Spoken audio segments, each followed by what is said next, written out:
Near the house where they lived there was a wood, and in the long June evenings the boy liked to go there after tea to play. He took the Velveteen rabbit with him, and before he wandered off to pick flowers, or play at brigands among the trees, he always made the rabbit a little nest somewhere among the bracken, where he would be quite cozy, for he was a kind-hearted little boy and he liked Bunny to be comfortable. One evening, while the rabbit was lying there alone, watching the ants that ran to and fro between his velvet paws in the grass, he saw two strange beings creep out of the tall bracken near him. They were rabbits like himself, but quite furry and brand new. They must have been very well made, for their seams didn't show at all, and they changed shape in a queer way when they moved.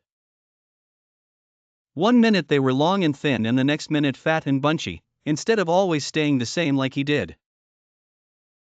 Their feet patted softly on the ground, and they crept quite close to him, twitching their noses, while the rabbit stared hard to see which side the clockwork stuck out, for he knew that people who jump generally have something to wind them up. But he couldn't see it. They were evidently a new kind of rabbit altogether. They stared at him, and the little rabbit stared back. And all the time their noses twitched. "Why don't you get up and play with us?" one of them asked. "I don't feel like it," said the rabbit, for he didn't want to explain that he had no clockwork. "Ho," said the furry rabbit. "It's as easy as anything." And he gave a big hop sideways and stood on his hind legs. "I don't believe you can," he said. "I can," said the little rabbit. "I can jump higher than anything." He meant when the boy threw him, but of course he didn't want to say so. "Can you hop on your hind legs?" asked the furry rabbit. That was a dreadful question, for the Velveteen rabbit had no hind legs at all. The back of him was made all in one piece, like a pincushion. He sat still in the bracken, and hoped that the other rabbits wouldn't notice. "I don't want to," he said again. But the wild rabbits have very sharp eyes. And this one stretched out his neck and looked. "He hasn't got any hind legs," he called out. "Fancy a rabbit without any hind legs!"